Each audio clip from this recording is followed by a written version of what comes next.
Ginny is patron A. I wondered who that was. Who was it? Ginny is patron A. Oh. At first I thought, uh-oh, some member of the public has snuck in somewhere. Tis I. The lights are so bad in here. Look like I'm an angel with a halo. You are an angel. Oh, thanks.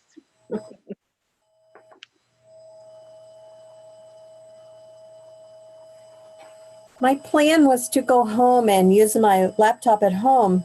And on the way home, the storm was so bad. There were trees falling, and there was a tree across the road with a power line in it. And I wasn't going to do that, so I turned around. Oh, I don't blame you. And came back. And now the sun is shining. So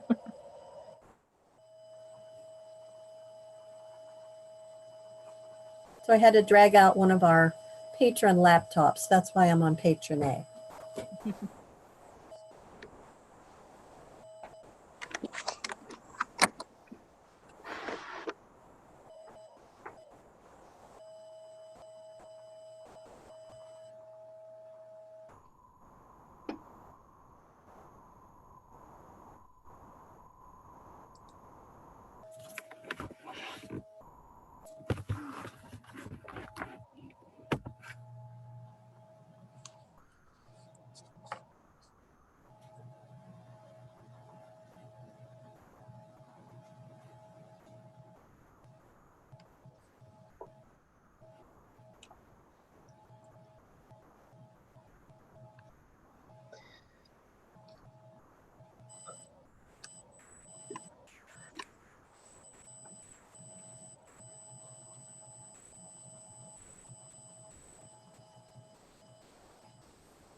I'll be back in a few minutes. Okay.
have it set so that everyone is muted when they enter, but you should feel free if you want to talk to each other to unmute and chat before we get going. Just remember, it's streaming live on YouTube, so you might not want to share personal stuff. Just remember. Hi, Karen.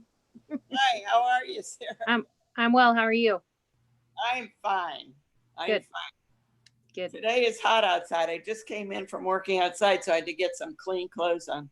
Yeah. Did you get any rain? Oh, that was a joke. We got a big storm here. Oh, it's gonna rain. It's gonna rain. Good, good, good. And then it was gone, finished, done. The sky was blue. I could not believe that.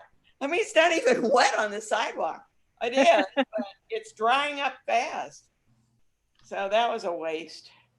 Here I thought we'd get some water, real water. Well, we got it. Yeah, we did. It poured here. Poured. Well, I'm sorry. It didn't pour for me. We were worried we were going to lose our electricity for a second. Mine flickered several times and right in the middle. Oh, you're going to be on, Tanya. That's Hi. Hi. Oh, well, it didn't do much. It blew a lot, and then it had this fake rain, and then it was gone. And then the sun came out. So it was good. Fake rain. Fake rain. Fake rain. The only ones that noticed were the hummingbirds. They raced up there to get something to drink. That was it. So, well, I'm early. Okay. And here Hi, comes Karen. Susan. Hi, how are you? Doing good. We miss your face. You can't see me? No, I see you. We miss your face in the library. We miss everybody's. Yes, I know. Now, how's it going? The curbside service is going pretty good. Busy. But you haven't done it so that people can come into the library yet? Not yet. That's what we're talking about tonight. I think that's our next phase. Okay, do we have guns, thermometer guns, or temperature guns? Guns. Guns. No guns. Well, they are kind of like a gun or a laser or something. I don't know. We do. Yeah. We have infrared thermometers, infrared contactless thermometers. Okay, well, I did my pulse thing and I'm fine. It says if your pulse is up to 94 or above, you're okay. Oh, well. That's supposed to be not the pulse, but the oxygen. Oh, okay. That is supposed to be the first sign if you're getting sick. If it goes down, if your oxygen level drops, then you better go to the hospital. Oh, look at here. I was going to say, Karen, if my pulse was up like that, I'd probably doing pretty good right now. You'd be really energetic, right? Oh, God. Oh, gosh. Everybody's moving things, doing things. Okay. Hello, everybody. Hi, Hey. Mark. How are Hello. you? Hi, Miss Tracy. Barb's For coming an back. update. Hi, You Harold. have to do an Yes. update? How are y'all? Are you well? Good? Well, fair to Midland. Fair to Oh, Midland. fair to Midland is not good, Harold. Well, There, I'm back. with vertigo, and that's why I wasn't at the last one. Oh my goodness. That is terrible. That is really bad. It No. Yeah. took on suddenly. So if I suddenly disappear, you'll know why. Okay. Well, hope we don't see you go. Yeah. We will yell. We'll try to keep you up. Oh, gosh. That's terrible. Oh, it is. It's awful. I'm a new great aunt today. Oh, wow. Oh, good. Congratulations. Yay. Little Hannah Ruth, 7 pounds, 4 ounces. Good. Oh, that's great. Congratulations. That's Yeah. probably the fourth and the last one for my youngest nephew. The fourth and the last one. Okay. Now we've lost everything. Or do we have somebody coming in?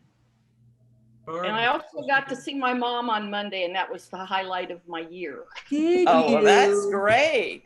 She does not My live sister- here? No, she lives in Dayton, and she's in like senior living, and I couldn't go Oh. visit her. My sister Oh, could because she dear. was the one family member taking care of her. So Oh, Jan wheeled her okay. out to the garden, and we had about a half-hour visit until she got too tired. So we made plans for like a little garden visit for her birthday at the end of the month. She'll be 98. Oh, wow, that's Yeah. great. That is very good. But Jan said she wanted to get a picture of us seeing each other for the first time, but she was so busy watching our faces that she didn't even think of getting her camera out.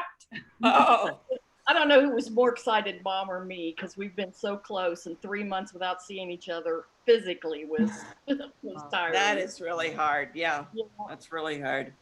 So, Well, There's 98 is great. yeah, well, yeah.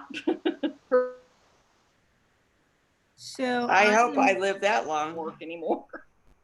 I am not seeing Kathleen yet. Okay. And I had not to heard upgrade from mine. her. I know I had to upgrade mine. It took me a while to get on.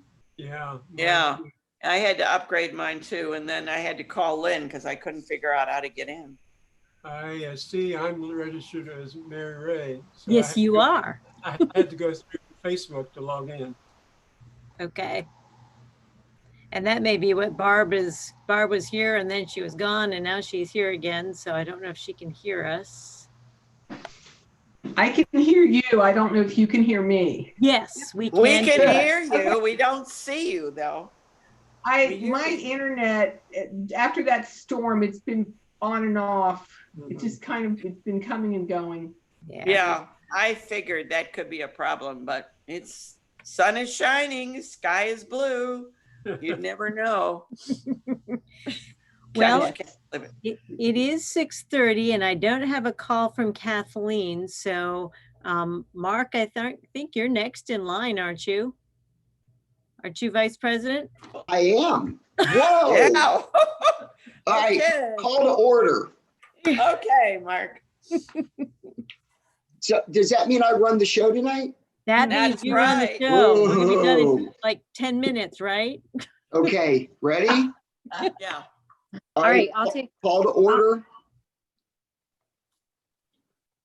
There's Sarah. let's see who's here. We have Mark, Yes.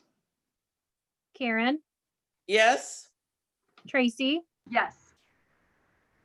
Sue, Yes.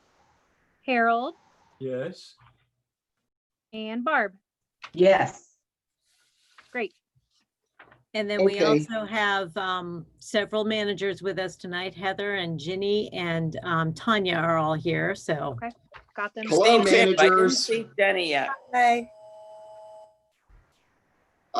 Lynn, any public participation?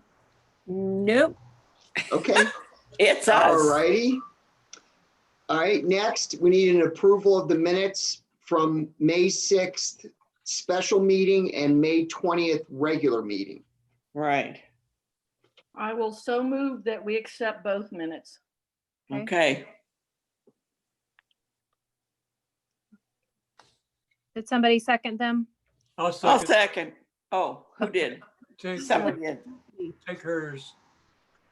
Okay, Harold did. That's Okay. good. Okay. Mark, Yes. Karen, Yes. Tracy, Yes. Sue, Yes. Harold, Yes. Barbara. Yes. Okay, Lynn, how about some correspondence? Sure thing. So the Public Library Fund, it was a little bit higher this month, coming into the county. And guess what? Kathleen is calling. Let me answer this call for a second. Tell her we're busy, Lynn. Hello, Kathleen. Mark says we're busy.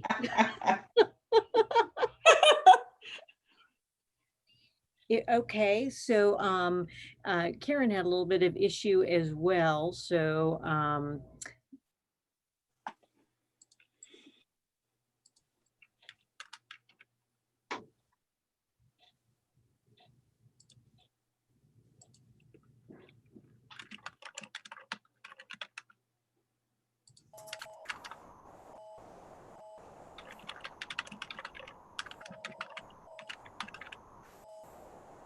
That's gotta be Jenny.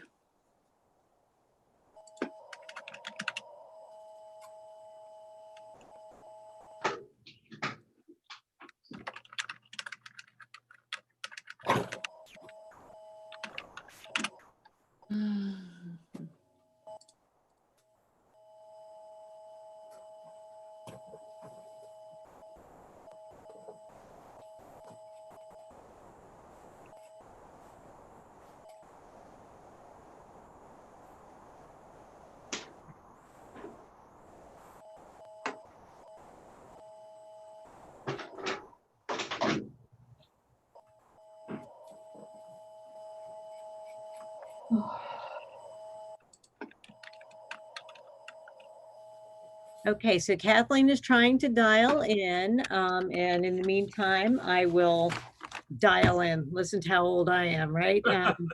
The Public Library Fund for this month is a little bit higher. It's, I guess, more income tax collections have actually occurred, but it's still low as compared to what it should be. To the county, a little over 99,000, and to us, a little under 62,000. And I'll talk more about that later on when I talk about Ohio Library Council things.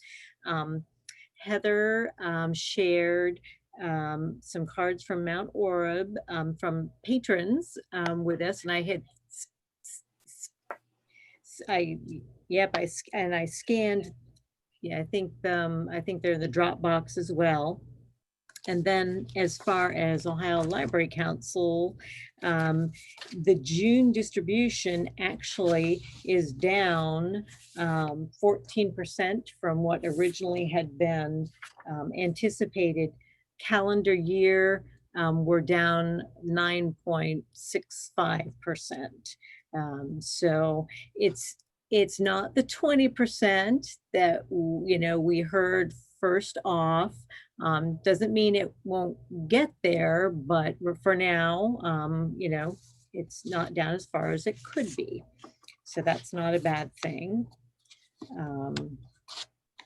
So Kathleen, are you going to try and dial in or not? I mean, I sent the email, so I don't know if it's gotten to you. Oh, okay. All right. Other Ohio Library Council issues, they are paying attention to the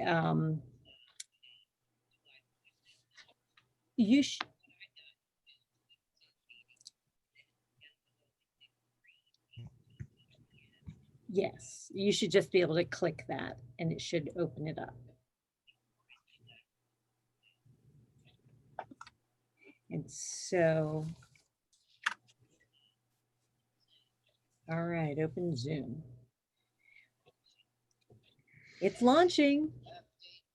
Okay, it looks like Kathleen's going to be updating her Zoom before she joins us. So, but Ohio Library Council is paying attention to the demonstrations going on, the issues of racism and diversity.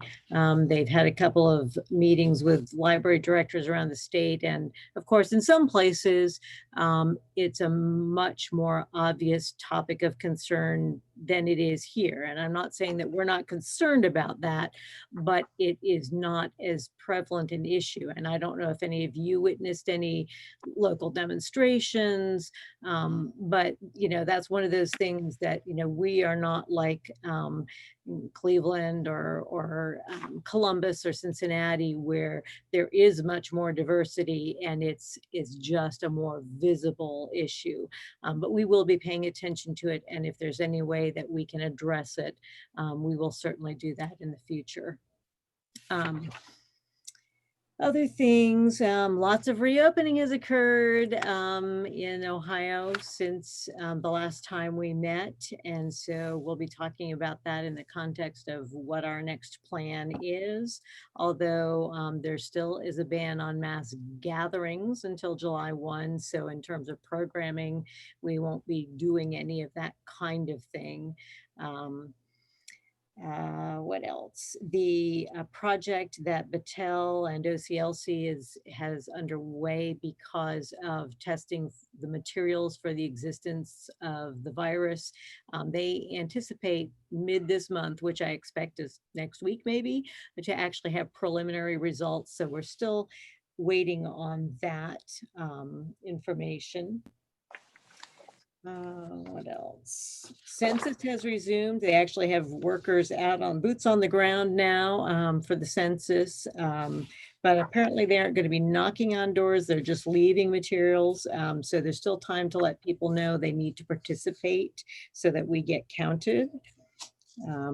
And Ohio Library Council is turning a lot of their workshops into virtual workshops. Heather might be able to give us a little bit of, gee, how's it going? Because she's been participating in one of them, and that is a multi-day. So Heather, I didn't know if you wanted to, give some input about what your experience has been so far.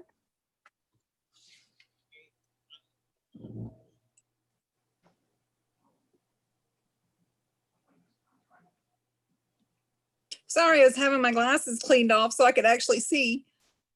They're doing the meetings via Zoom, but instead of live in person where we're seeing each other, they're using it as a webinar sharing screen format. So it's good. They just, everybody seems to run over. So there's really no breaks built in. So it's basically 9 hours straight of training.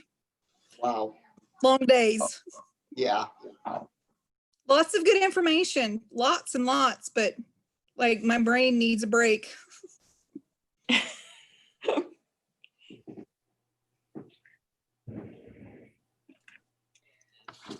All right, so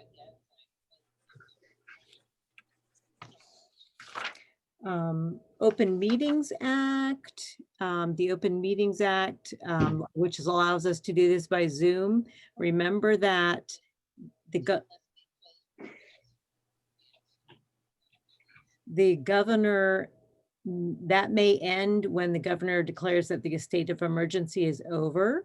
So it may be that as soon as July, we'd have to meet in person. I don't know that it's going to be that soon, but just, this is not going to go on forever. So we need to be thinking about that and keep in mind what the deadline is for that. And that's it for correspondence. Thank you, Lynn. Okay. Miss Sarah, how about the financial report? I can do that. I'm really going to focus on April and May, the differences. For the appropriation summary, salaries, benefits, purchase, contract services, libraries, materials, we're down between April and May about $35,000. So that's good. Keep in mind that the library materials and supplies was high for April because we were preparing to reopen. So we bought more stuff than we typically do in April. Let's see. Our bank reconciliation, we received $65,167 and we spent $86,000. We had no adjustments, which left our bank balance at $791,000. Okay, well, thank you. Are you on, Kathleen? Okay. Kathleen's on. Okay, let me make a note of that.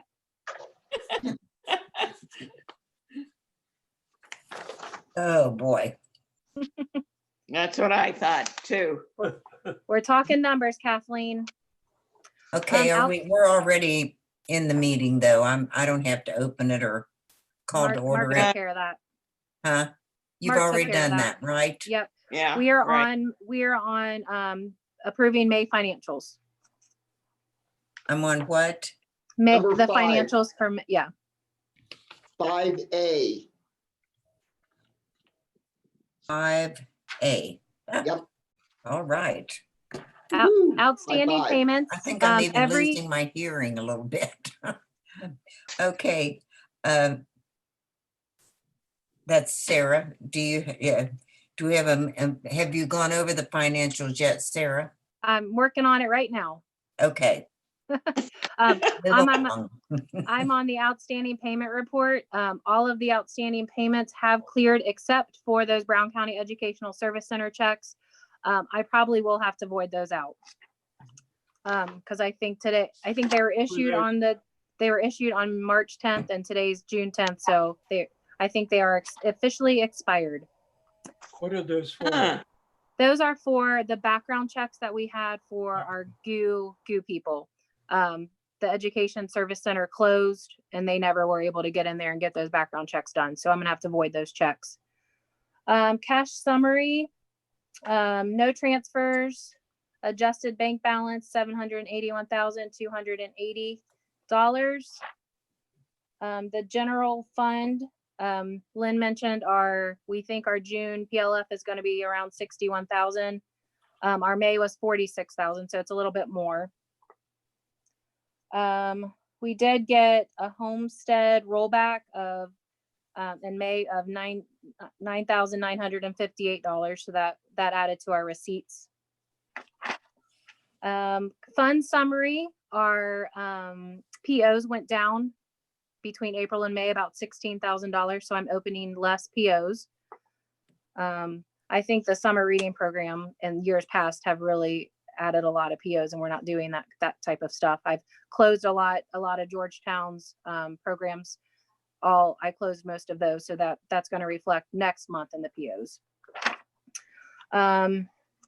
The expenditure reconciliation, our payments went down about 13,000 between April and May.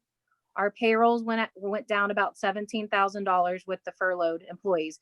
We have not received any bills yet from unemployment, so we're not quite sure what those will look like yet. So we have to keep that in mind. The board share went down for the OPERS, $2,400. Medicare went down about $250. So total spending went down about $32,000 on this report. Any questions about the payment listings?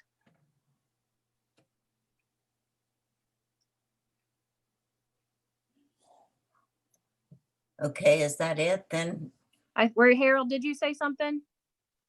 I think you're muted. Who? Harold, it looks like you might be. Harold? Are you muted, Harold? Okay. There you go. Right. Now then, good. This may be a question for Lynn in terms of, do we pay the unemployment upfront and then we get reimbursed under the federal act?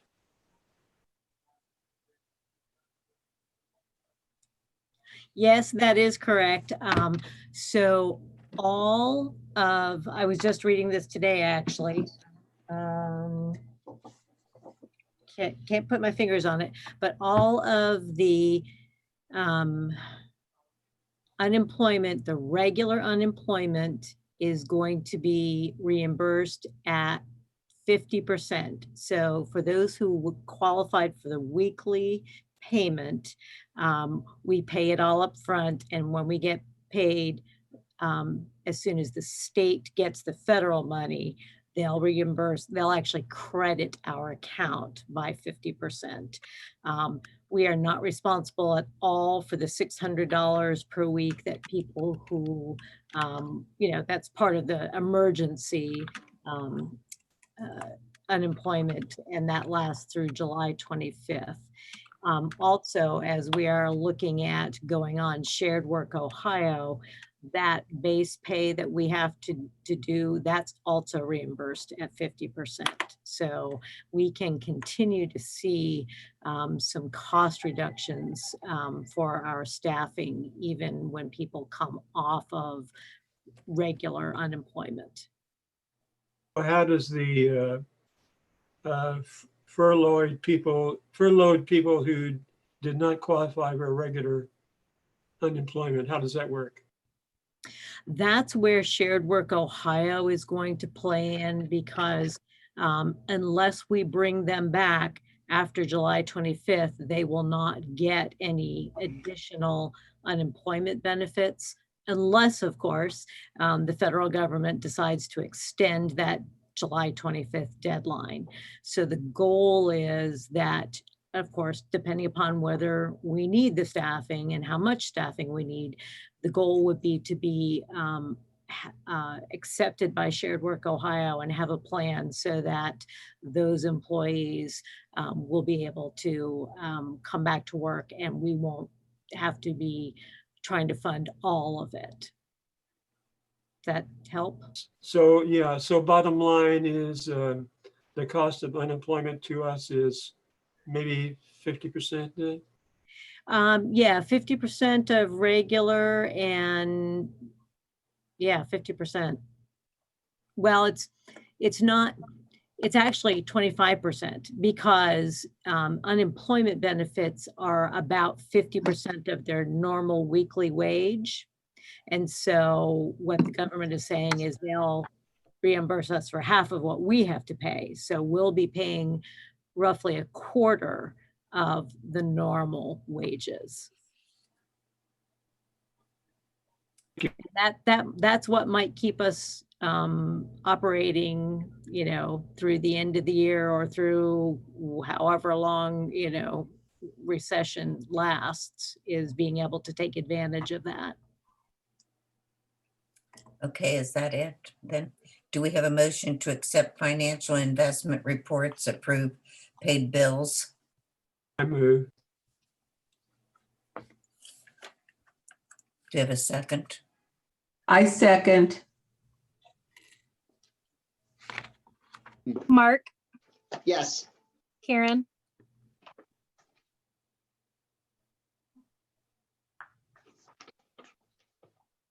Karen there. Do not. She's muted. Thumbs up, Karen. Tracy, Okay. Yes, you. yes. Okay. Tracy, Yes. Sue, Yes. Harold, Yes. Barbara, Yes. and Kathleen. Yes. Thank you. Okay, the librarian's report. You did get a building report with your packets this month. So I'll just ask if there are any questions or put the managers on the spot and say, if you have any questions, maybe they can answer them for you. That's good. My wife is really enjoying the curbside service. Thank you. Good. Well, that's good.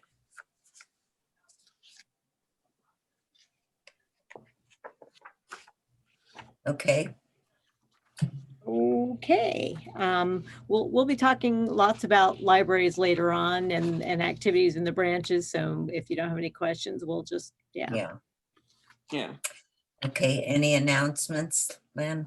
I do have some, yes. And I will say, because it was a little bit earlier in the month, we did not have an opportunity to do the donations or the statistics. And so you'll be getting double next month. You'll get May's numbers and June numbers next month.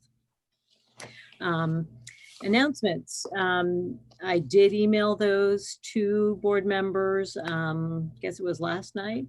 And so I hope you had a chance to review those.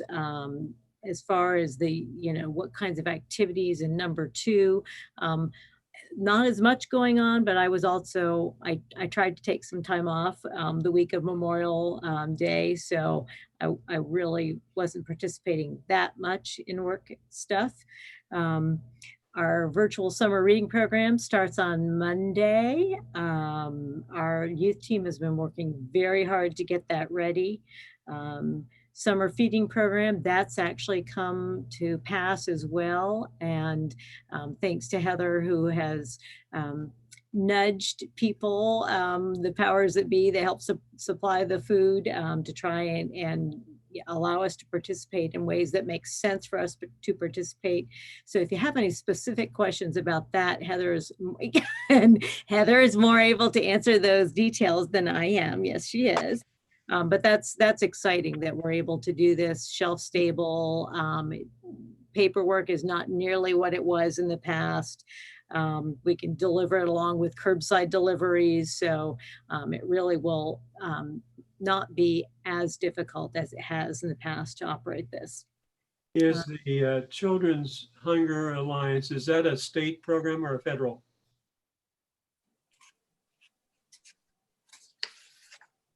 I think it's a state program, but they get federal funds through USDA and grants. They had, like last year, they had the Walmart Foundation grant. So I think they work really hard with like the USDA and all that to be able to, because they also help with food pantries and stuff. These are not hot meals, so to speak. They're bagged with staples. Boxes with, yeah, do you know what's in some sample meals, Heather? They meet all the guidelines of what USDA requires for summer meals. So it has a protein, it has a vegetable, which usually the vegetable components are like a vegetable fruit juice. It has dairy, it has shelf-stable milk, which we definitely recommend they put in the refrigerator before they try to drink it. But it's, sorry, Okay. it just sounds gross. But it's very similar to what we had last year, the last couple years, and the kids liked it for the most part. They have their dairy, or not dairy free, but their peanut and what's the other big allergy? Gluten? Well, Gluten? Gluten? I don't know, because there's crackers, so that Yeah. I don't know, but I know they're peanut free. Okay. Terrific. Thank you, Heather. Also, just a quick update on some of the grant funding that we're pursuing right now. I did mention before that we're not going to do the Guiding Ohio Online again, and we have decided not to pursue the federal IMLS pandemic grants. How many pages of instructions did you say there were? Like 40 or something like that, Heather? Oh my 46. 46. 46 now. Yeah. And the application is due Friday, and it was just too much. And federal grants, even if there's no match, a huge paperwork burden. So we decided, and with only 90 being given across the entire country, we decided we'd put our time into some other opportunities instead. I actually was working on today, the one in letter D, United Way, is offering some mini grants. And this one specifically, we're looking at helping to underwrite some of the costs of the summer reading program. So we might be able to even get some more prizes and or craft things, or but particularly focused on the young children up to the age of 6. And then of course, Shared Work Ohio to help subsidize employment costs. Summer youth workers have been placed in all but Heather's building. Sorry, Heather, they haven't given you anyone yet. But those this year are only 20 hours per week. Still doing the same kinds of, our goal is to help teach young people how to handle a job. And because our staff is so limited and are busy actually conducting the summer reading program, they'll be helping with a lot of those, getting the craft packets together, things that we don't have the staff to do right now. And you have to look forward to the fact that you'll be doing my performance evaluation next month. Not sure how you're going to want to handle that. If Tracy might be willing to be a co-host for part of the meeting. And then, we would obviously turn off the YouTube live, and that way you guys can still do it like an executive session and come out of it when you're ready to. So I'm thinking that might be the best way to do it. And then I do have a real vacation. I'm doing something normal. I'm going to go to Vermont like I always do, and visit family if they'll come within 6 feet of me. And so that's the end of June through middle of July. Heather has had a little training on how to put together board packets, so that should all happen on time, and I'll be back for the board meeting itself. So that's it. Will we have a July meeting then on the 3rd Wednesday instead of the 2nd Wednesday? I don't think we can accommodate another moved up meeting, to be honest with you. It's really hard to get them done that quickly. And I won't be here, but I mean, and with the holiday in there, I'm not, yeah, I think that we need to leave it. It's early anyway. I think it's the 15th. So yes, it's the 15th. So unless anybody else wants to do something different with it. That is the third Wednesday, right? The Yeah, 15th. correct. The 15th, Okay, well, yes. that's That fine with me. Yeah, that's okay. Yeah, it's as early as it could possibly fall in the months. So, Right. okay. Okay, no committee reports, I don't think. So number 6, do we have a motion to approve renewal of the lease book contract with Baker and Taylor for 10 books per branch per month at $8,533.06. This includes a 2% discount for payment within 60 days of invoice for the period 7/1/2020 to 6/30/2021. I'll move. I have a question about that. Does Ingram not have a program similar to this? We have not looked into it recently. Who's the M distributor? The one that starts with an M. There was another who used to also do leases. I'm racking my brain. Millen? What's that? McMillan? No. I don't know, but there was only one other comparable lease program, and I know it wasn't Ingram. I have not heard that they have started doing this. It's something we can look into later. Right now, as we're really focusing on shifting how much we spend on print, and do we buy more electronic? I'm a little hesitant to up and change lease programs at the same time, but this is a reduction. We used to get 15 books per month, and we've reduced this down to 10 per branch per month. Okay. That's okay. I'll move to approve that. Okay, I'll second it.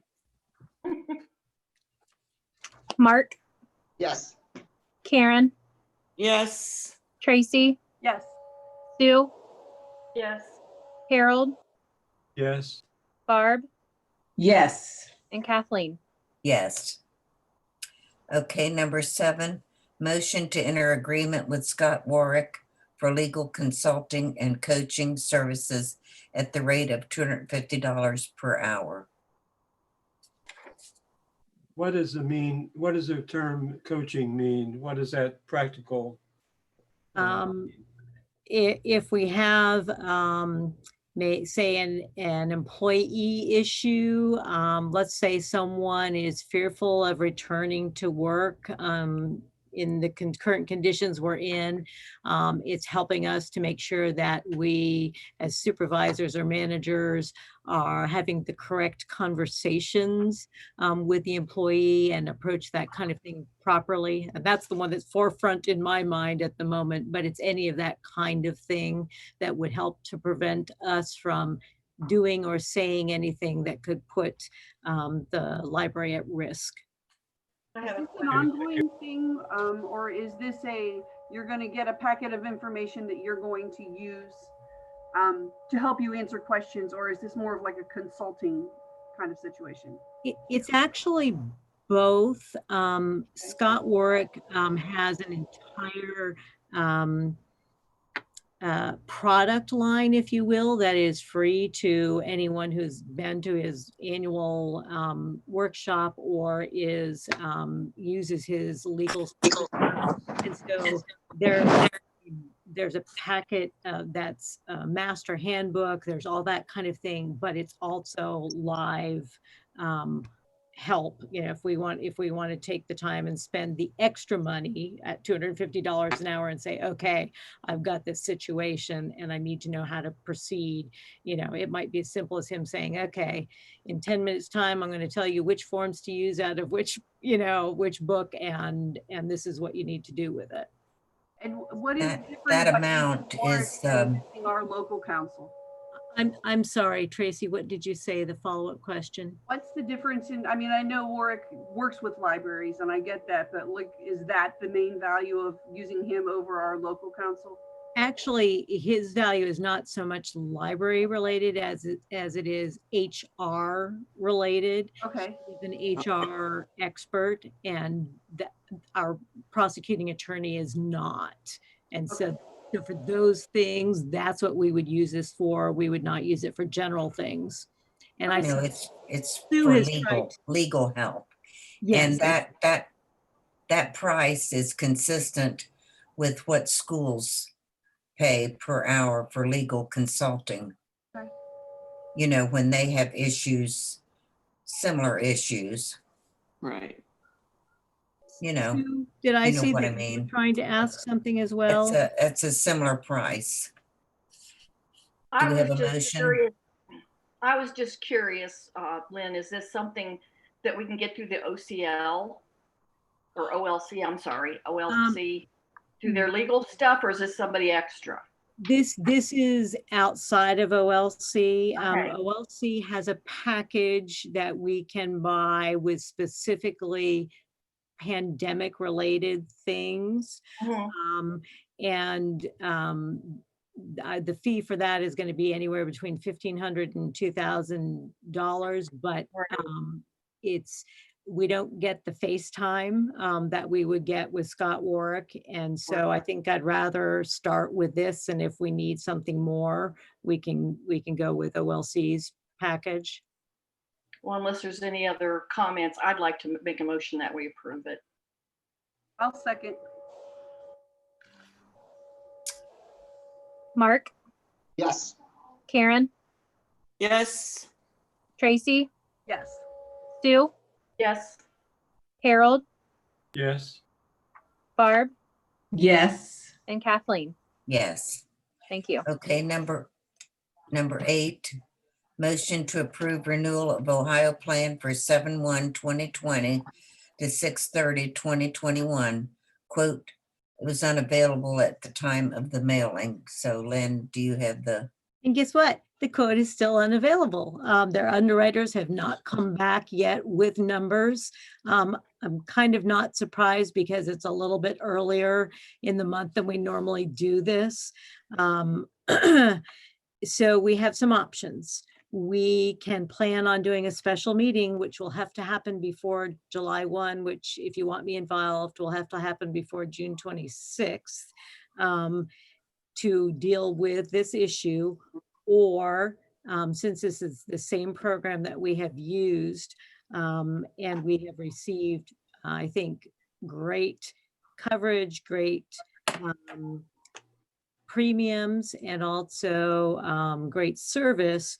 If you are comfortable with approving up to a maximum amount of premium, and also I would go on record to include that there's a bond for the fiscal officer in this, maybe even pending review by our insurance expert on the board who's waving his hand over there, you know, and do it that way. We could also do it that way. So that's kind of where we are. I don't think there are any other options at this point. You know, a good option to me, but my question is, did you contact them about what kind of coverage they have in the plan for the virus?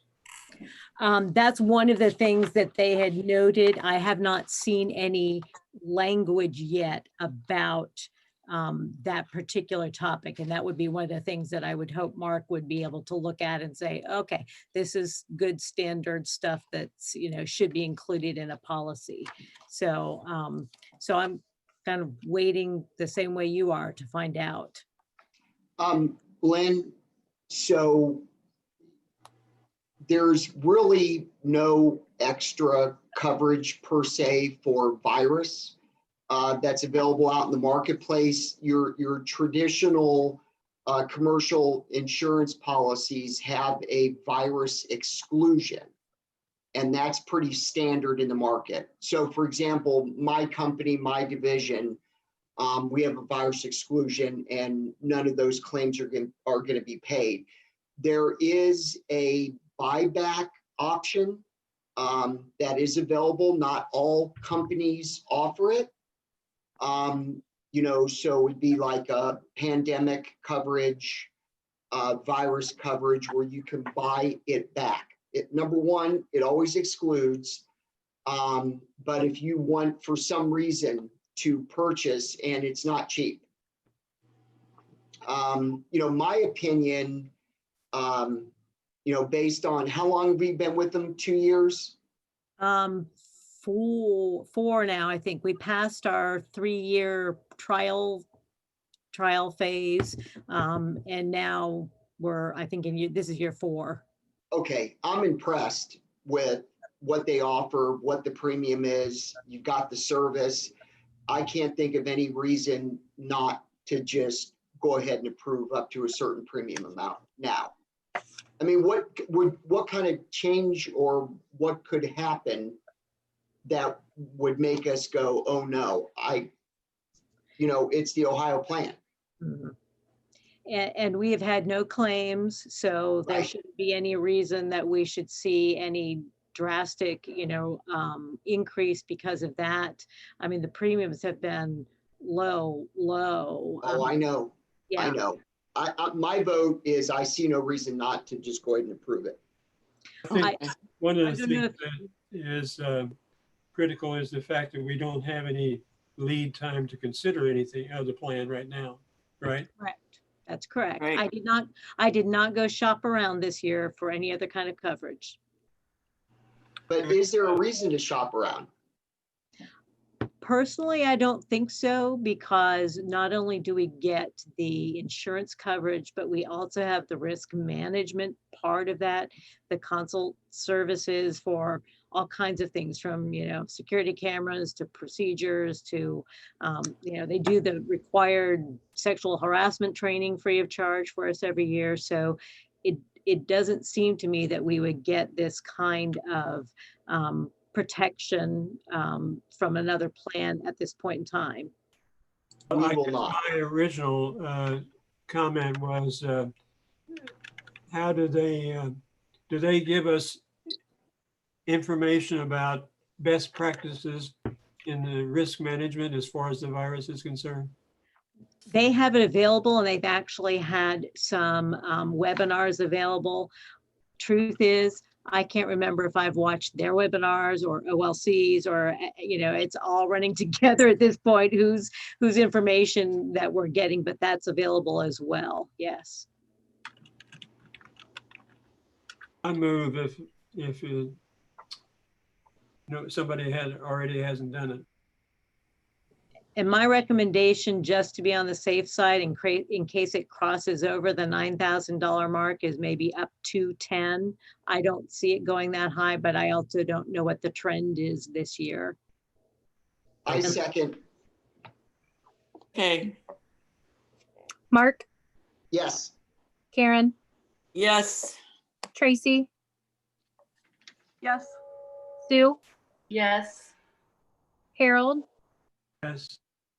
Barb, Yes. and Kathleen. Yes. Okay, motion to approve 2021 budget proposal.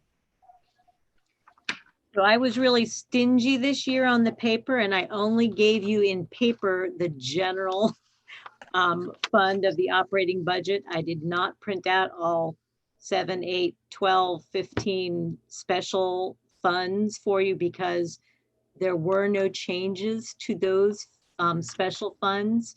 The only thing that we're doing is we're getting rid of the Guiding Ohio Online, so there won't be any expenditures there.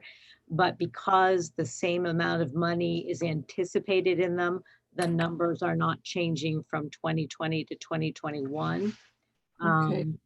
And so for the general fund, just to kind of recap, while there are 4 pages of information, there are actually only 3. You don't need to worry about the cover page. The receipts part of it, I am being pretty conservative about what we anticipate coming from the state and also from our property taxes. I mean, this was supposed to be the first year of the new levy, and I don't know if it's going to be, our numbers are going to be impacted due to delinquents and property taxes. And it's hard to say. And public library fund, yeah, we don't know where that's going to be either. So I also included, because we have talked about it, I included actually doing away with fines. So there's a very tiny number in there that might just cover some lost materials or collection service fees if that applies.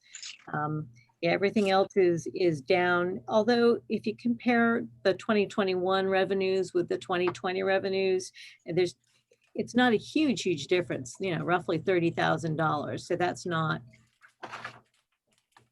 terribly significant.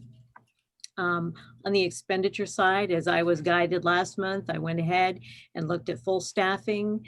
And, you know, so the numbers reflect that, and keeping up the purchases of materials and doing some things to buildings in terms of, you know, do we need to get some new equipment or move some furniture around, repurpose some things.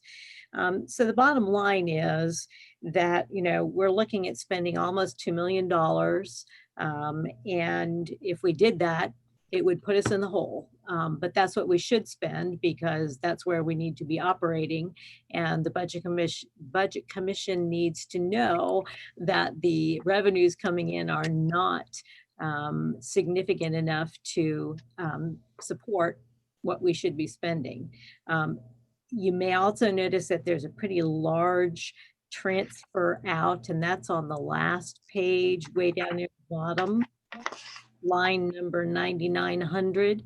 That is to put $75,000 into our technology fund so that we can, since everything is going virtual, we can be sure to upgrade where we need to upgrade and continue our the support of our network. 50,000 of that is designated to go to the Sardinia Improvement Fund. So if we actually proceed with that, we've got the money to get it started. And then the other 200,000 goes into our capital improvements fund to help rebuild that cushion for just taking care of things like roofs and HVAC units and all of that kind of thing that needs to be done.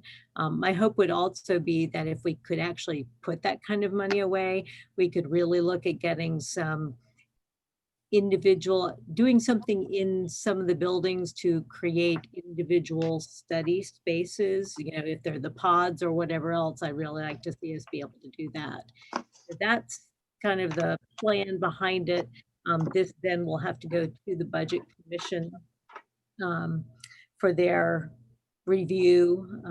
And whether that will happen in August or September, I don't know if they're going to be changing up their timing any. So the bottom line is that it's last page is unencumbered balance is minus 400,000 then? That's correct. I move. I'll second.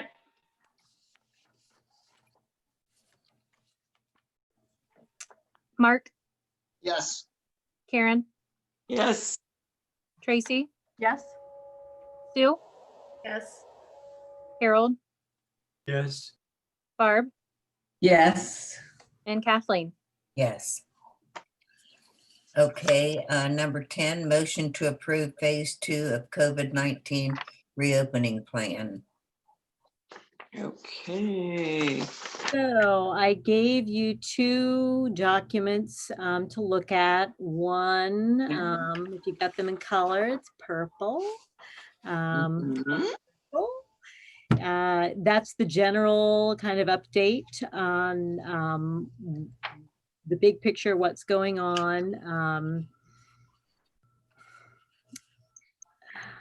New news to add to it would perhaps be that since our last meeting, a number of different businesses and organizations have been reopened, have been given the go-ahead to reopen, which in my mind changes our playing field a bit.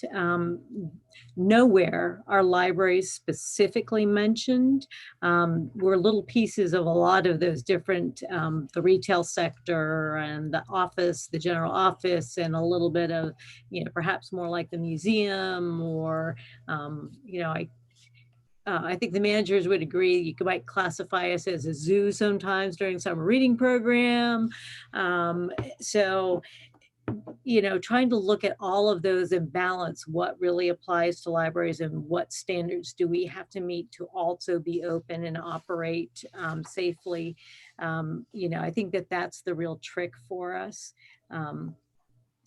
Personally, I am so over all of having to figure out what are we doing tomorrow? What are we doing tomorrow? Because somebody's changed something. And I just like to say, okay, well, let's just open the doors. Let's see what happens. If we get sick, we get sick. But I know that that's not the responsible thing. So not good to say that, Lynn. Well, like I said, that's my personal, I'm just over having to do this all the time. However, having said that, we know that within, I think the one specific we can take away is that the order that bans mass gatherings when it's not family members is still less than 10 people, and that's through July 1. So we will not be doing any in-person programming. That's completely out of the picture.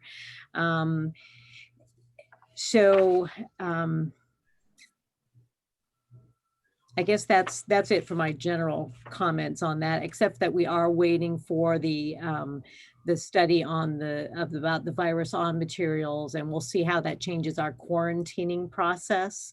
I would suspect that we're not going to have to keep our materials locked up for as long based upon the data that will come out from that.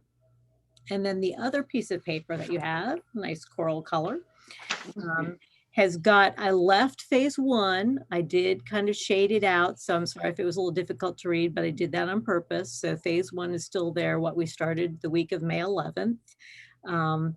And I thought it might be appropriate, actually, since I've got some managers here, if anybody wants to give 3 or 4 sentences on how has this worked in your buildings, what are some major takeaways that has happened since, well, in the last month. Heather's going, I already talked. I'm not talking this time. She's saying that. So, Ginny or Tanya?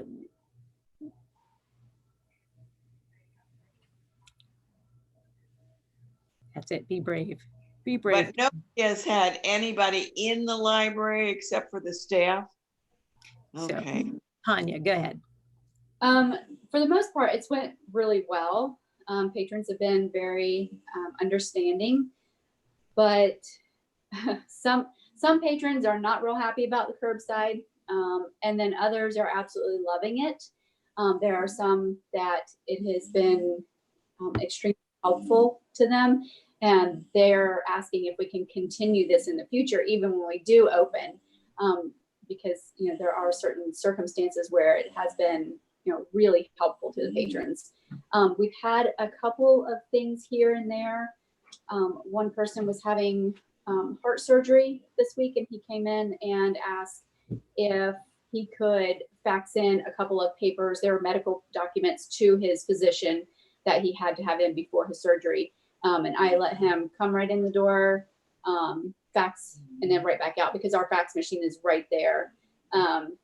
So there's been, just a couple of things. Someone handed us, we have a gap in our door. So somebody slid a paper through there, and we got it and then made a copy and slid it right back. So the phones ring off the hook nonstop. But for the most part, it's been good. We've been very, very busy, but it's been good. Ginny, did you have anything to add to that or something different? Ginny, we got to get you unmuted.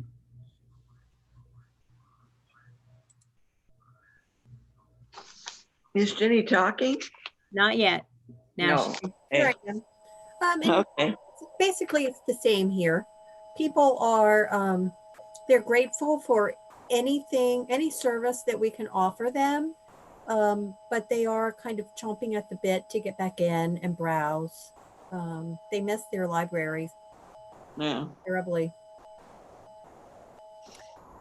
So given that information, we came up with a plan, we being the management team, came up with a plan for the next phase, continuing the same days that we're currently doing curbside, but adding by appointment and actually marketing that we are taking appointments. So it's not just a by request like it was in the last month.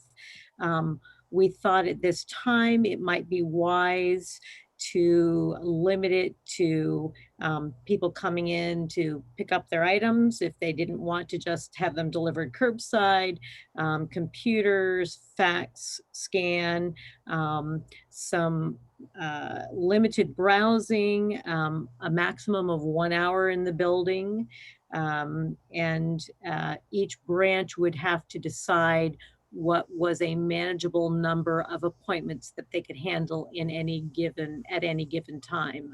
And that's based upon the number of staff they have available and also the size of their buildings as well. And what people are wanting appointments for. You know, we can't have 10 people in the branch all using computers because there's no way we could space them out properly.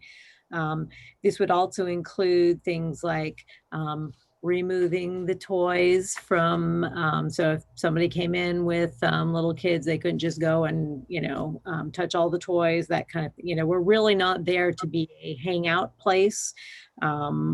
It's really more of a come do what it is you need to do, and then go again so someone else can come in.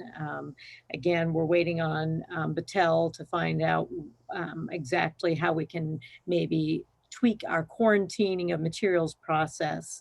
But we're also going to be starting up summer reading program at this time. So there's going to be, we anticipate significant activity. Now, a report I got today from one of the youth team members was that registrations are down from this time last year. Not surprising considering we used to use the schools to do a lot of our marketing and the schools haven't been in session, so we weren't able to get those groups of people that, we could see face to face and really have that impact. But and maybe people are just tired of doing things online. I don't know if that's the case either. This would also include, we would need to start restoring some of our staffing. We would do this by seniority. So those who have been with us the longest have the opportunity to come back. We would bring them back at 20% of their hours, which would not negatively impact their unemployment status. So essentially, people could work a day, one of those shifts, and not have their unemployment impacted. If I am remembering correctly, managers speak up if I'm not, based upon the people we identified in each branch who would have seniority, bringing those people back at their 20% basically covers what the need is, along with some assistance from our GU trainers, which we have been allowed to use for more traditional library activities rather than just technology things. So that's kind of an overview. Managers, what have I left out that's significant, a significant part of that needs to be talked about? And I have a question. Go ahead, Mark. So for phase 2, how many hours each day is the branch open to the public? 7 hours, 9 a.m. to 4 p.m., 3 days per week. Okay. And anybody can come and go as they please, do their thing. By appointment.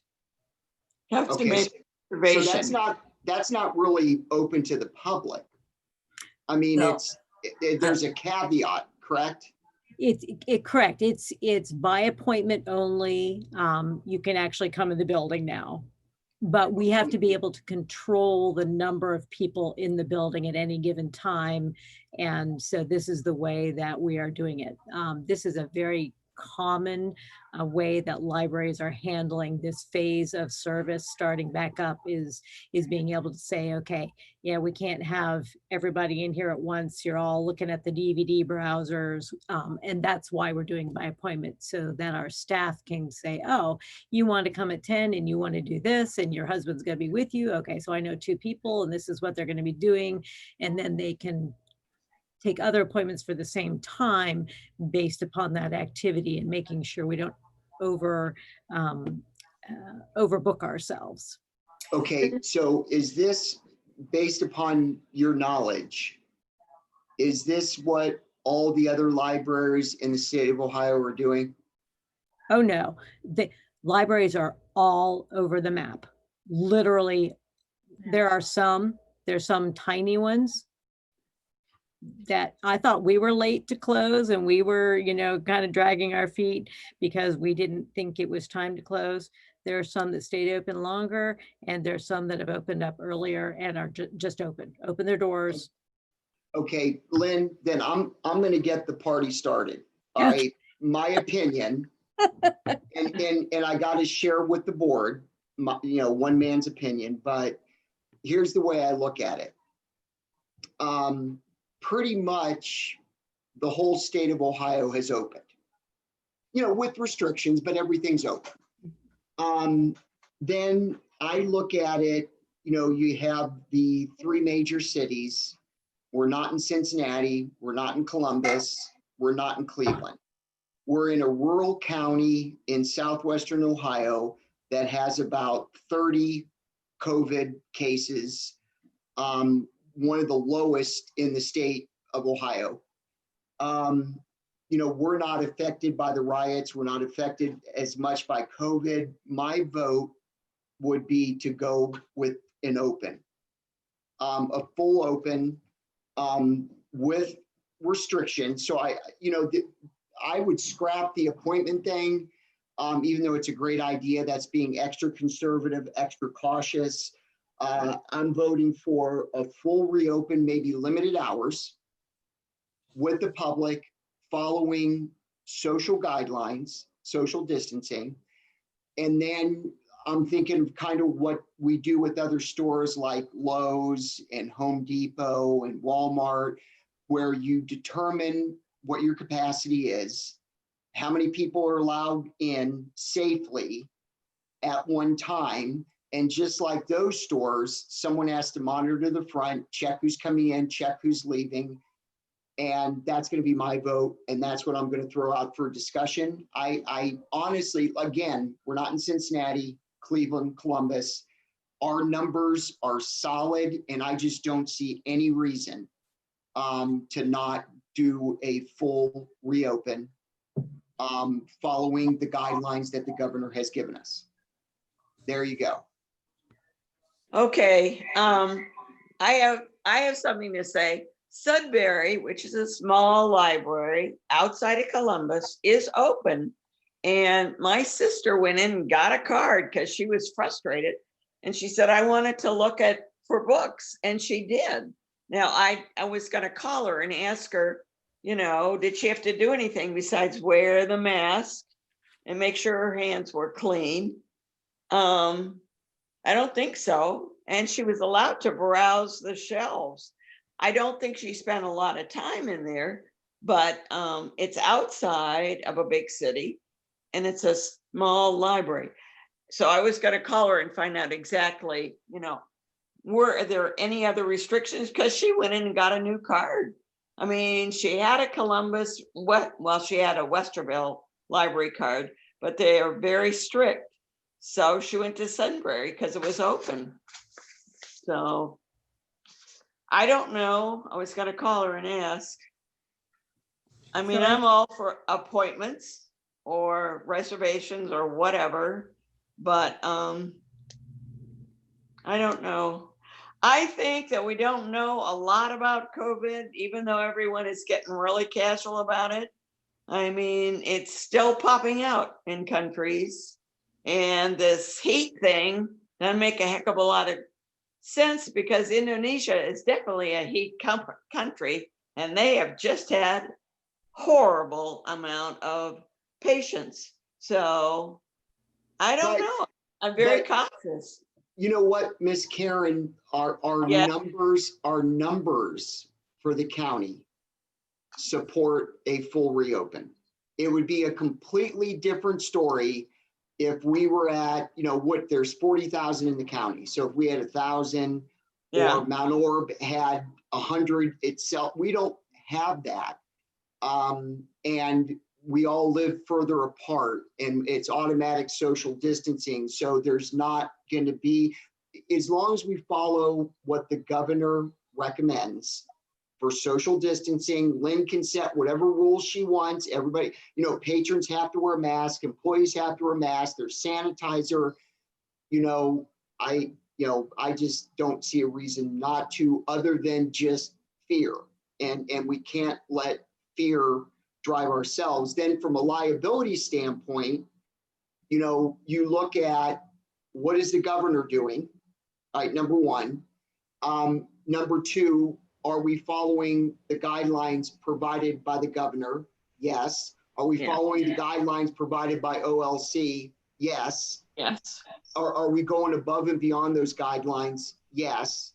Are we checking if you're crossing all those off a checklist, you've just reduced any liability almost down to zero.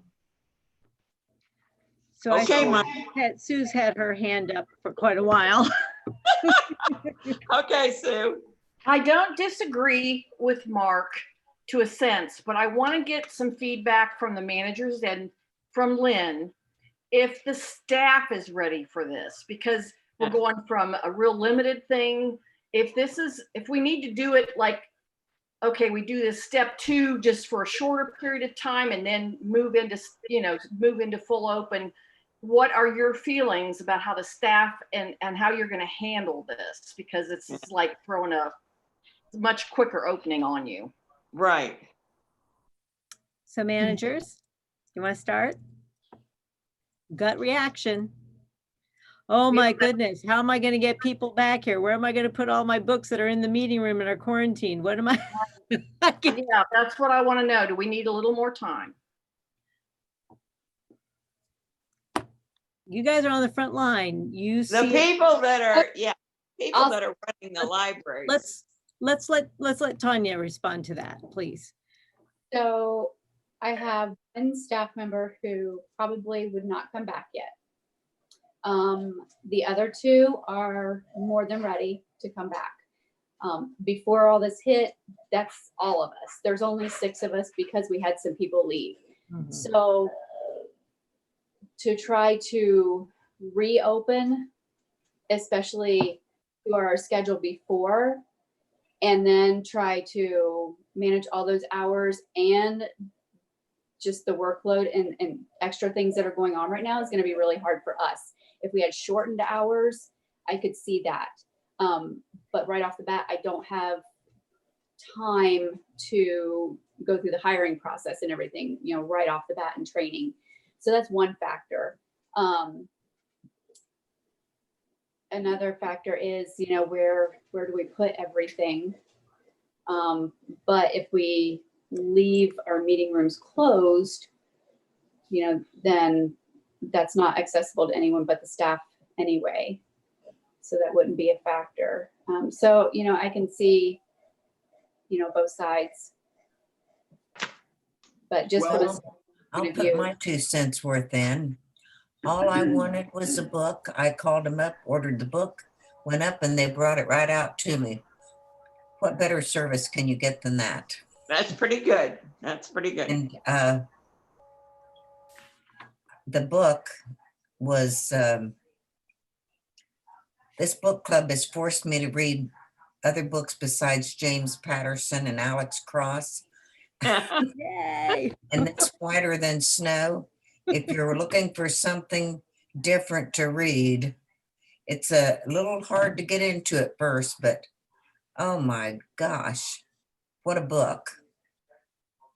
Excellent. I think I read it in 3 days. I couldn't go to sleep. So then I had to have the doctor give me something to help me sleep at night because I developed bipolar disorder. And I kept thinking everything I needed to do inside and outside because of this book. Okay, I'm done.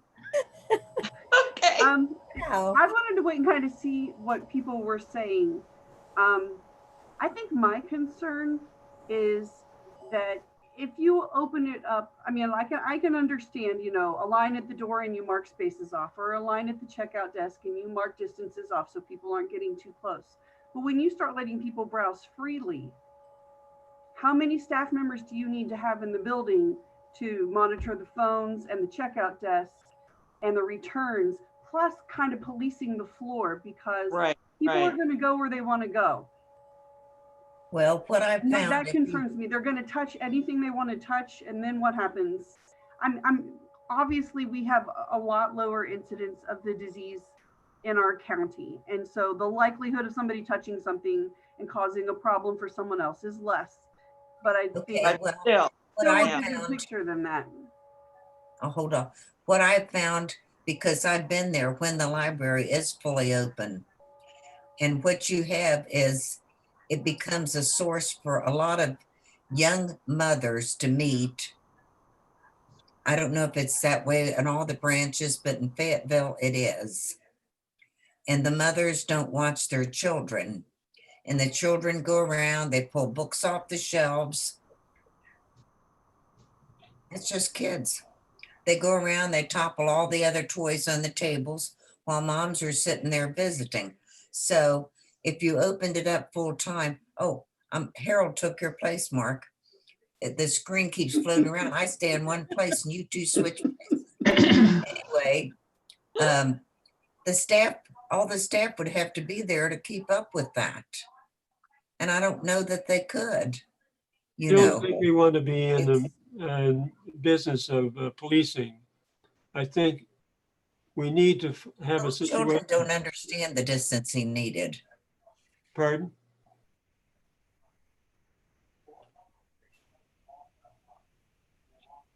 What I was saying is I don't think we want the staff to have to police other than if we're going to monitor the number in and the number out, that might be a semi-policing, but otherwise following somebody around, I think that would give people, the public, the jitters. Right. Yeah. Maybe I'm just reacting because today we got news that a young, well, he's probably 30. He was injured in a motorcycle accident a few years ago and is blind. And I don't think he's even out in the public that much and was just diagnosed with it and is in really bad shape. So it's still out there, folks. It's still out there, and if you've been Brown staying County. home, you're a prime candidate for it. Is the solution to give a between kind of program before we go to the July 27th? In other words, maybe back that up to July 15 or 1st or something like that. So you have a transition period between June the 15th and whatever date we select.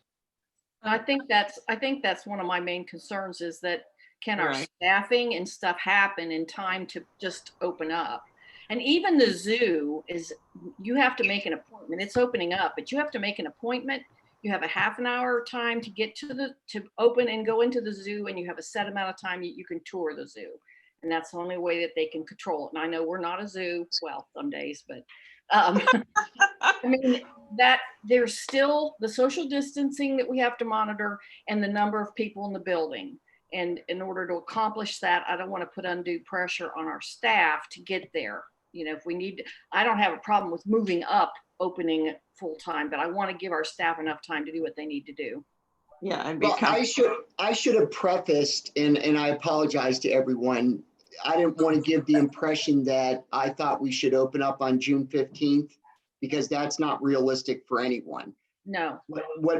So kind of what Harold's saying as well is, you know, if the group agreed on a reopen date with limitations like all the other places in Ohio, then, you know, we begin with phase 2, which is June 15th. And then if a decision's made to reopen, then you pick a date, and which would give all the branches plenty of time to prepare. And then, you know, maybe you reopen with limited hours to the public.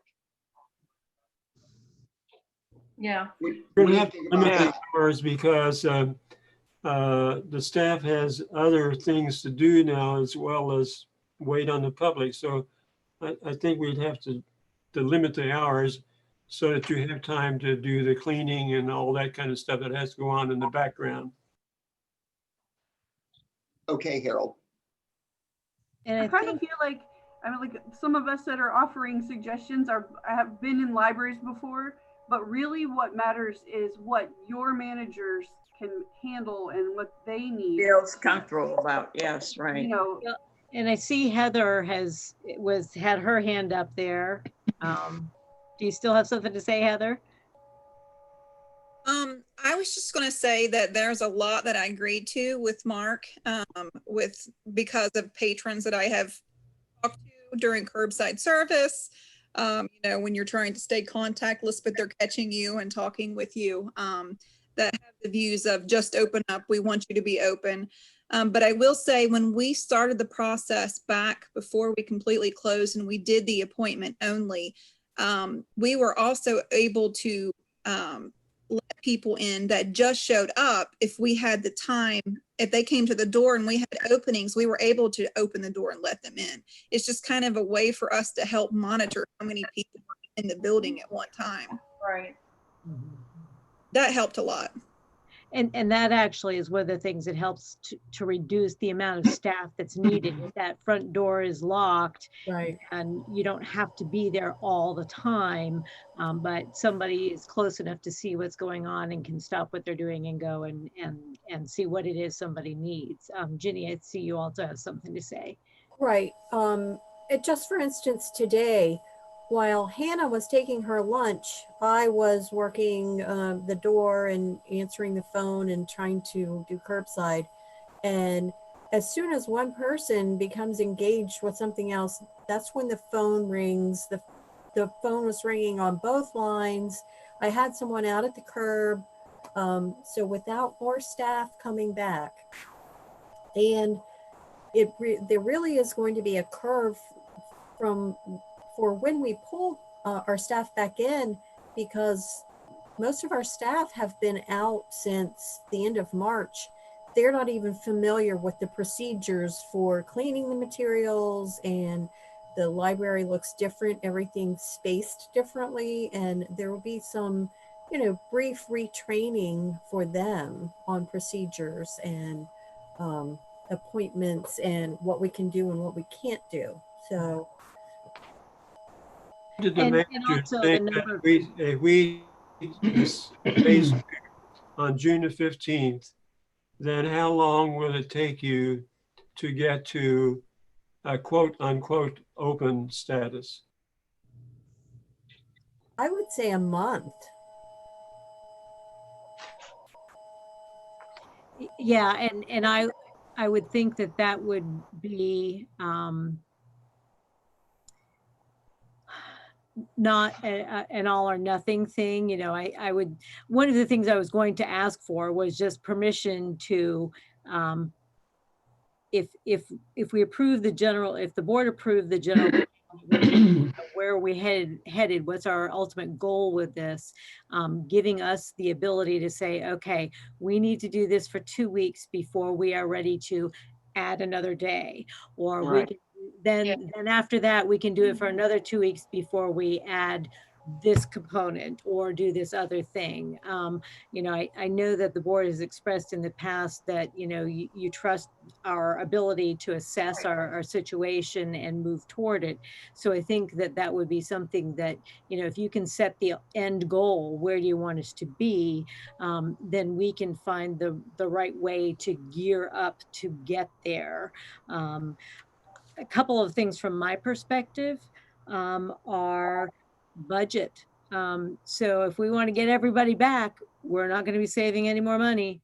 And we need to think about that, because if we do this and create those expectations, at what point do we say, oh, gee, we have to cut back now because we don't have enough money to get through the end of the year because all those income taxes were not paid, or whatever the situation is. So I think that early on when we were talking, and early on, I mean, weeks and weeks ago, we talked about not wanting to do things that we could not continue with, and going up and down and pulling back and giving more. So like I said before, I'm done with this. I'm so tired of what are we doing tomorrow? And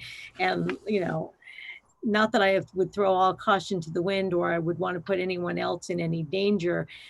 Right. But a virus is a virus, and yes, this is dangerous, and yes, the flu's killed, the regular flu's killed people. And I think about what Mark said about fear, and if we let fear be driving us, then we're not making the right decisions.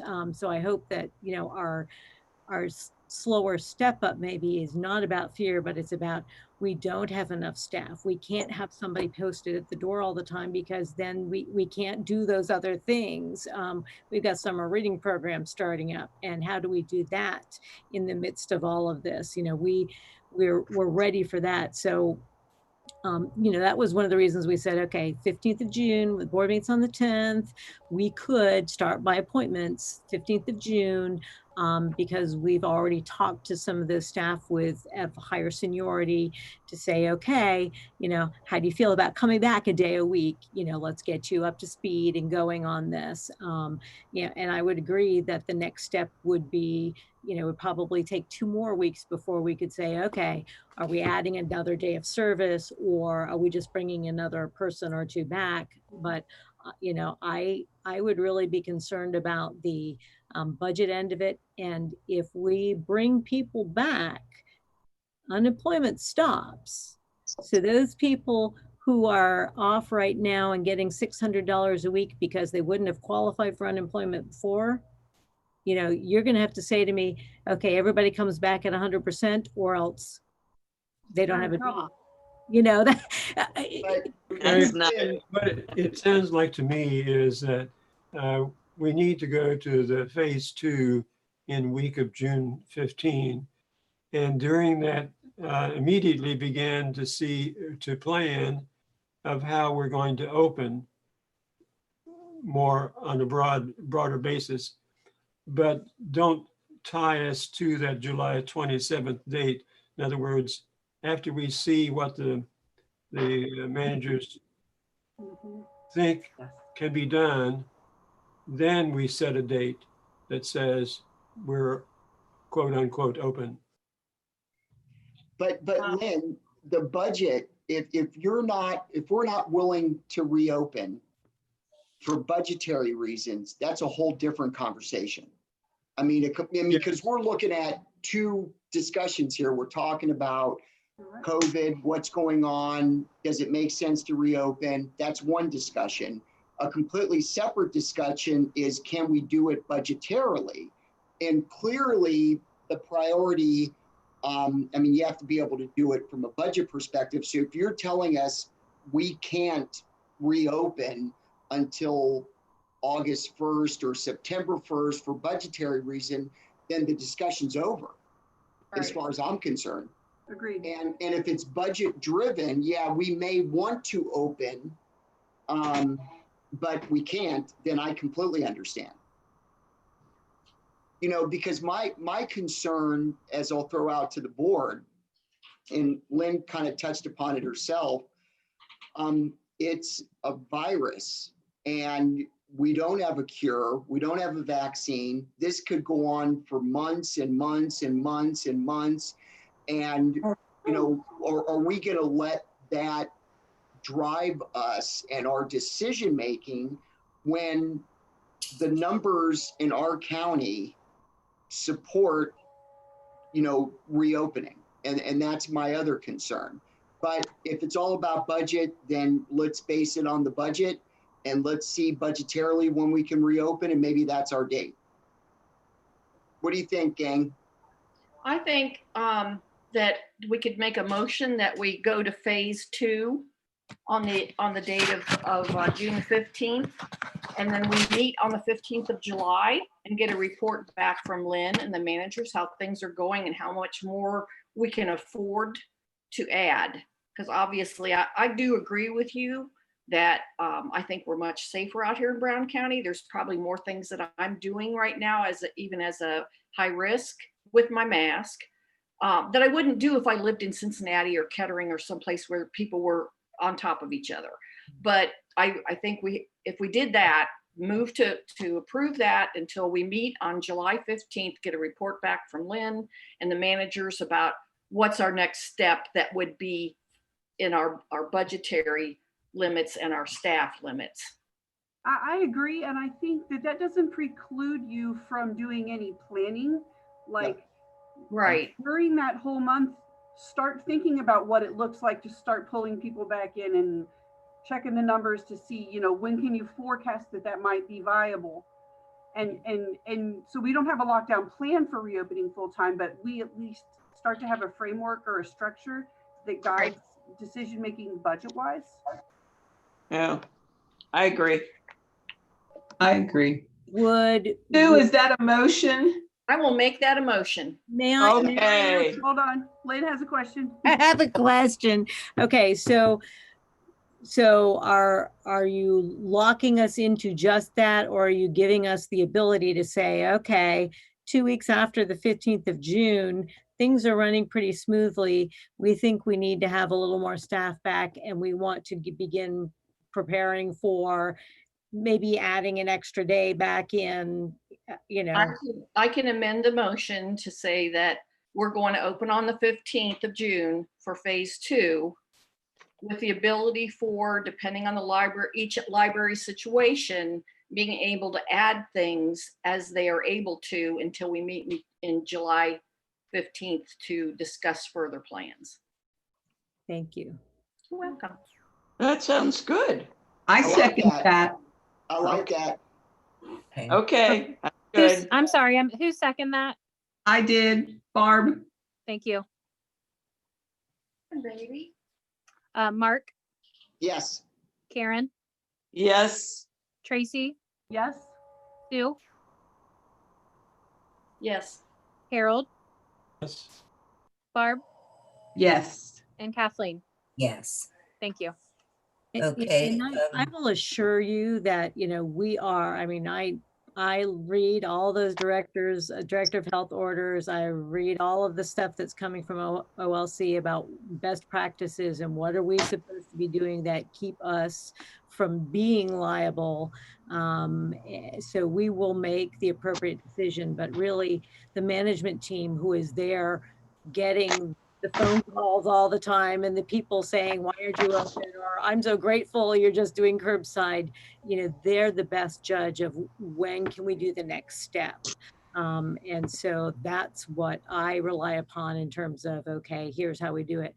You know, I am very concerned about budget. I set the 27th because the 25th is when the unemployment ends for those who were not eligible beforehand. And that's as far out as we can go without making some significant decisions about how we're going to longer term deal with our staffing. And yeah, I think it's too early to just open the doors as much as sometimes I want to do that because we don't know if we'll have money to keep them open all year, you know. So We thank you. trust you, Lynn. We trust you and your managers, Lynn. Thank you. I appreciate that. And I appreciate the discussion. I love hearing the different perspectives. It really helps us to think about things we might not see because we're entrenched in getting the materials unquarantined and dealing with the curbside patrons and all. So very helpful. Thank you.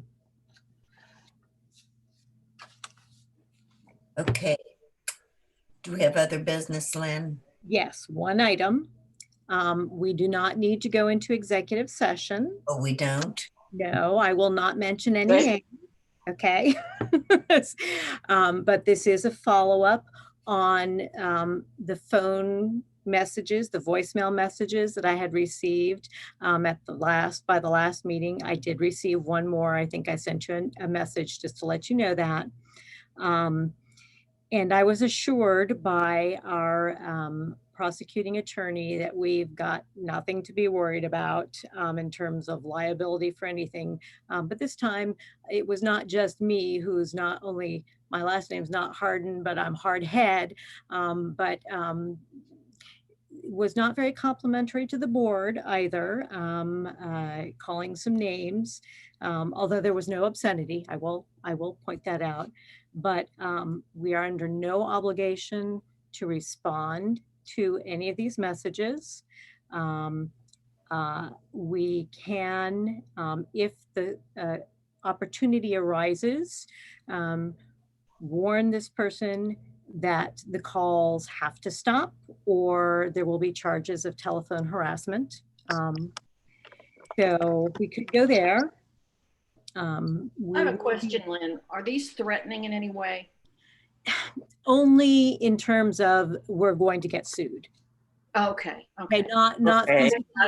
I didn't know how far this had gone, so I just wanted to verify that. Yeah, you know, I don't take this personally because I know enough about this situation that. Is this somebody that's complained before? Yes. This, okay, I think a man. This person has addressed the board. I think that's all we need to say about this. That has addressed the board in person. Okay. And has very strong viewpoints about some things, and believes that we are very badly mishandling all the public funds that we're entrusted with. Oh, sure. And we are preventing this person's own business. That was what the lawsuit was going to be about, was that I don't know what the technical legal term is, but we're preventing the ability for him to carry out business by not being open. And so we will be revisiting our patron conduct policy. I did a quick look before getting starting the meeting, and I did not see that we had officially passed it. So that we will be doing in July, so that we can say to this person, you know, if they're choosing to be problematic on premises, that they can leave or be removed by local law enforcement. How many times has this occurred? I'm sorry? How many times has it occurred? There are 3 voicemail messages. All have been recorded, and the prosecutor's office has listened to all of them, and